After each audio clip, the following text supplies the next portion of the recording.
소유와 소득과 소비 중에서 우리 크리스찬의 믿음이 가장 현저하게 드러나는 영역이 소비의 영역인 것 같습니다.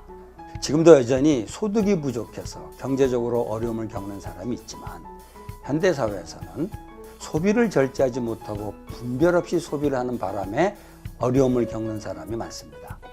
그러므로 경제적으로 건전하게 살기 위해서 소비 생활을 건전하게 해야 하고, 그러기 위해서는 과소비의 유혹을 극복해야 합니다. 크리스찬은 믿음으로 과소비의 유혹을 극복해야 하는데, 그것이 바로 우리 크리스찬에게 필요한 소비의 영성이라고 할 수 있습니다. 전문가들은 과소비를 설명하기 위해 과소비 지수를 소개합니다.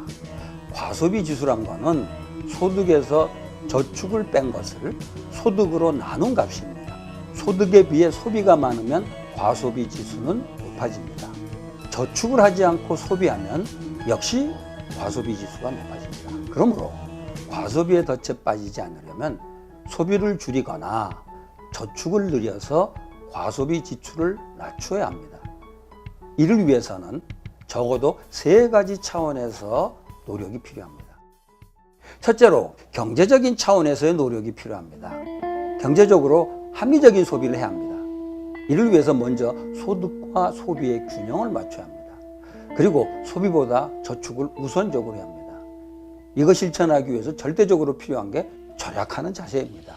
절약은 가난했던 시절에 많이 강조했던 덕목이라고 생각하지만 이거는 시대가 변하고 경제적인 상황이 달라져도 반드시 지켜야 할 덕목입니다.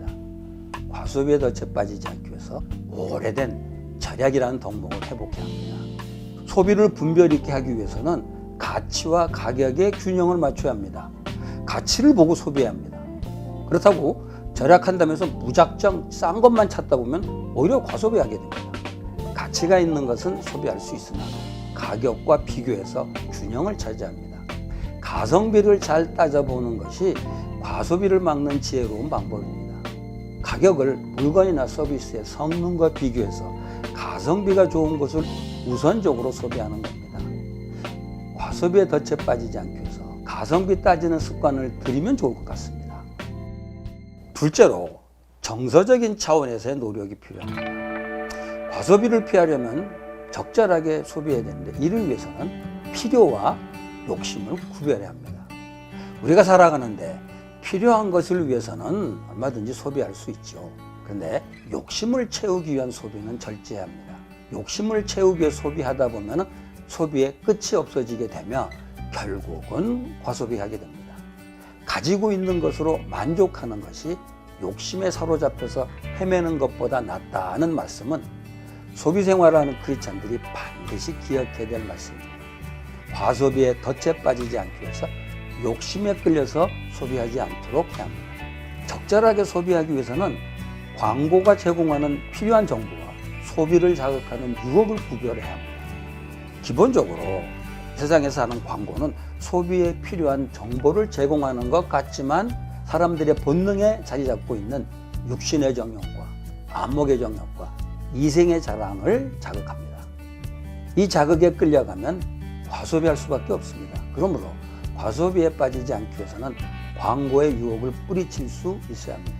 광고하는 기업들에게는 미안한 말이 될지 모르지만 크리스천은 각종 광고에 스며있는 과소비의 유혹을 과감하게 뿌리쳐야 할 겁니다. 셋째로 영적인 차원에서의 노력이 필요합니다. 보통 소비생활은 신앙과 무관하다고 생각하는 경향인데, 우리 크리스찬은 소비생활도 신앙과 무관하지 않다는 사실을 기억해야 합니다. 즉, 소비도 영적으로 해야 한다는 겁니다. 영적으로 소비하기 위해서는 일단 모든 돈이 하나님의 돈이라는 것을 인정하고 나는 하나님의 청직이라고 생각해야 합니다. 내가 가진 돈이 내 것이라 생각하면 당연히 마음 내키는 대로 소비하게 되고, 그러다 보면 과소비하게 됩니다. 과소비에 덫에 빠지지 않으려면 먼저 내가 가진 돈이 내 것이 아니라 하나님의 것임을 인식하고 하나님의 재물의 청직이라는 자세를 가지고 소비해야 합니다.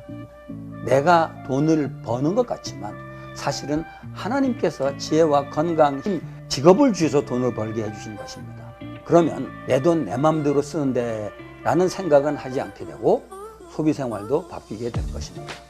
또한 소비를 할 때 하나님의 뜻을 따르려는 노력을 해야 합니다.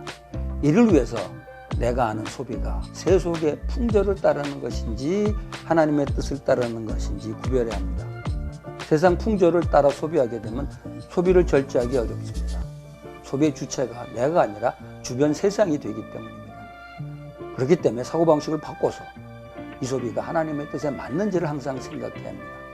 소비의 순간마다 이 소비가 하나님의 뜻을 따르는 건지 세상을 따르는 것인지 항상 따져보는 것입니다. 그저 남들이 산다고 소비하는 것은 하나님의 뜻을 따르기보다 세상을 따르는 소비가 될 가능성이 큽니다. 이렇게 하나님의 뜻을 따라 소비하기 시작하면 과소비의 덫에 빠지지 않을 수 있습니다. 크리스찬의 소비 생활은 그의 영적인 상태의 바로미터가 됩니다. 그러므로 믿음의 사람으로 성숙한 믿음을 갖기 위해서 소비 생활에 변화가 있어야 합니다. 이를 위해서 경제적인 차원에서 절약을 생활해야 합니다. 우리 내면의 욕심과 외부의 유혹을 극복해야 합니다. 내 마음대로 하지 않고 하나님의 뜻을 따르려는 영적인 변화가 있어야 합니다. 이것이 소비주의 사회에 사는 크리스찬들이 회복해야 할 소비의 영성입니다.